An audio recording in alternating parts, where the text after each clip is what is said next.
Aqui a gente está falando da adaptação metabólica durante uma dieta de restrição calórica.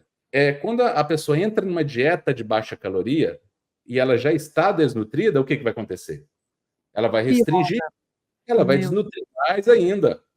E para girar o metabolismo, né, as pessoas falam, como é que eu acelero o metabolismo? Uma das primeiras coisas é ter uma boa nutrição, porque o metabolismo é feito por engrenagens, é igual um motor de um carro, tem várias engrenagens. Essas engrenagens são feitas de nutrientes. Então, se o indivíduo não tem nutriente, como é que ele vai girar a engrenagem metabólica, se o nutriente vem da alimentação, para acelerar o metabolismo? Para queimar a gordura, ele precisa comer, ele precisa se nutrir. Para emagrecer, ele precisa comer. É claro que diferente do que ele está fazendo, né? É óbvio, né? Mas a gente fala, é comendo que se engorda, é comendo que se emagrece. O que você precisa é mudar a estratégia da alimentação, mas não falar, eu tenho que tirar isso, eu tenho que tirar o pão, eu tenho que tirar o arroz, eu tenho que tirar o açúcar. Isso aí é simplista. Não vai resolver. As pessoas não dão conta, porque elas não estão corrigindo a base. E aí a pessoa já vai tirando alimentos. Aí ela fica mais compulsiva, mais desnutrida. E aí acontece isso aqui, ó. Eu vou voltar lá. Adaptação metabólica. O que é adaptação metabólica durante uma dieta de restrição calórica? Isso aqui é baseado em estudos científicos, tá? Isso aqui é um diagrama que eu fiz baseado em referências científicas. Quando a pessoa entra numa dieta de baixa caloria, ela vai ter uma redução de metabolismo maior do que a redução de caloria ingerida. Ou seja, a conta não fecha. E muitas vezes, inicialmente, ela até consegue perder um pouco de peso, mas você olhar, ela vai perder mais massa magra do que gorda. E emagrecer não é perder massa magra. Pelo contrário, emagrecer é perder massa gorda. Não é simplesmente perder peso. Então, a pessoa desidrata, lembrando que o corpo é 60% a 70% de água. Então, se ela desidratar 1 litro de água, ela perde 1 quilo de peso. Mas ela não emagreceu nada, pelo contrário. E perde massa magra. Por isso que é muito comum, ela vai lá, perde 5 quilos, depois recupera 10. Porque o metabolismo dela cai. E ela sai dessa dieta mais desnutrida, cansada, unha quebradiça, cabelo quebradiço caindo, né?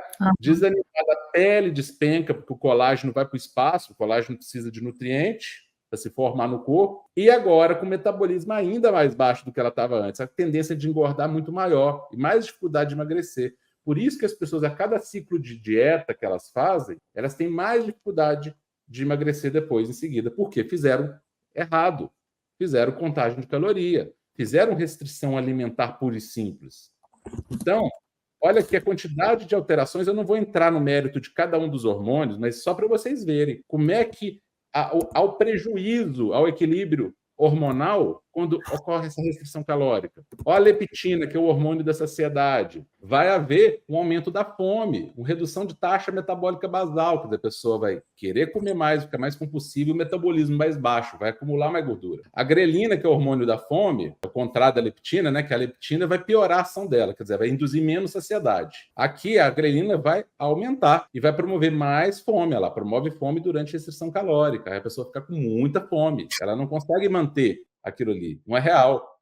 E não adianta força de vontade, porque as substâncias químicas que tem do nosso corpo, elas controlam o processo. A gente consegue controlar, sim, por meio de estratégias alimentares e não alimentares para reajustar esses hormônios. A insulina lá vai promover, né, o acúmulo de gordura se essa pessoa estiver numa restrição inadequada. Os hormônios tiroidianos vão perder atividade. Olha lá, diminuição da conversão do T4 em T3. É o T3 que queima gordura. Aí a pessoa vai lá, faz um exame e está tudo ok. Mas essa conversão não está acontecendo, então o hormônio não está agindo.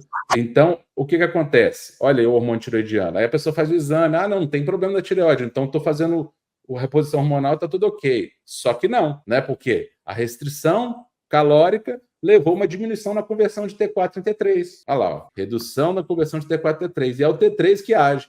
E outra coisa ainda, aumento na produção de T3 reverso. Então, você reduz o T3, que ativa o metabolismo, e aumenta o T3 reverso, que faz exatamente o contrário. O T3 reverso, como o próprio nome fala, ele faz o contrário do T3. Então, se o T3 acelera o metabolismo, o T3 reverso lentifica o metabolismo. É o processo de hibernação. Ela ativou a hibernação, olha lá. Ela entrou em restrição calórica, olha lá, processo de hibernação. T3 cai, T3 reverso sobe, metabolismo vai para o espaço. Vai para o espaço o metabolismo. Aí a pessoa fica achando que ela vai usar um chazinho termogênico para corrigir isso aqui. Não vai. Como, né, doutor? Como um chá, né? A adiponectina, que é um outro hormônio importantíssimo, ele piora a ação dele, ele previne a obesidade, piora a ação, né? E aí aumenta, ele piorando a ação dele, ele, durante a restrição calórica, ele vai ficar menos efetivo, ele até aumenta. Teoricamente, você vai pensar assim, não, mas se ele aumentou, vai ser bom, é porque ele previne a obesidade, ele aumenta exatamente porque ele se torna insensível, o corpo se torna insensível à ação dele. Então, eu falei que nem sempre a alteração hormonal vem pela alteração dos níveis hormonais. Às vezes vem pela alteração da atividade hormonal. Então, aqui é um exemplo. Às vezes, o hormônio, exatamente por ele estar com atividade ruim, ele tem que aumentar para compensar, porque ele não está conseguindo fazer o efeito dele. A adiponectina, ela piora a atividade, apesar de aumentar a quantidade. Olha como é que às vezes engana, né? Você pode olhar assim, não, parece que é bom, só que não é. O cortisol, né, que é o famoso hormônio do estresse, influencia o metabolismo diretamente. Ele vai, o equilíbrio necessário para evitar o catabolismo muscular, que é a destruição muscular. Então, se ele estiver desequilibrado, ele vai começar a consumir massa magra. Péssimo. É aquela pessoa que vai para a academia fazer esteira, fazer exercício, sem estar com uma alimentação equilibrada. Ela exercita e não emagrece. Por quê? O exercício é ruim para a saúde? Não. Mas se ele vier sem um ajuste de alimentação junto, que é um conjunto da obra, não adianta uma coisa só.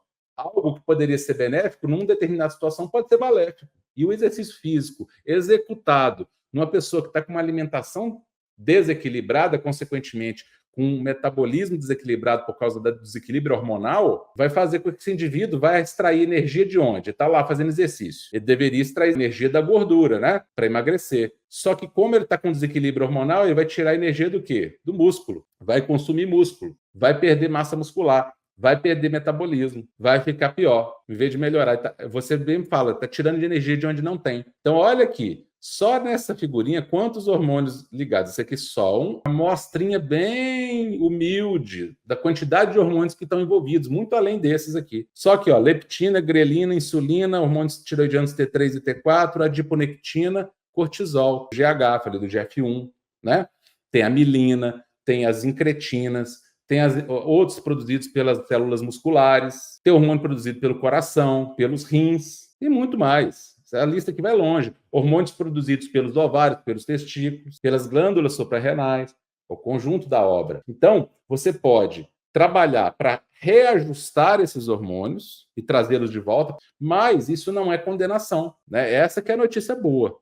Você pode muito bem, né, melhorar, né, esse perfil hormonal e trazer ele para o equilíbrio, como eu falei, desacelerando o envelhecimento, lentificando absurdamente. Nós temos pessoas hoje de 90 anos que estão super bem, né? A gente vê aí pessoas aí que se cuidam bem, sabem que não é restrição calórica o caminho, simplesmente, e aí estão envelhecendo bem, com a composição corporal boa. Porque a mesma coisa que faz a pessoa manter o mesmo balanço hormonal, que mantém uma boa composição corporal, ou traz essa pessoa de volta para uma composição corporal boa, melhora a composição corporal dela, os mesmos efeitos que fazem isso fazem retardar o envelhecimento, porque está tudo atrelado, né? Então, o que retarda o envelhecimento promove emagrecimento. O que promove emagrecimento retarda o envelhecimento. Uma coisa está conectada com a outra. Você pode melhorar o seu perfil hormonal, ou você pode piorar ainda mais. Aquilo que já está indo mal pode ficar pior.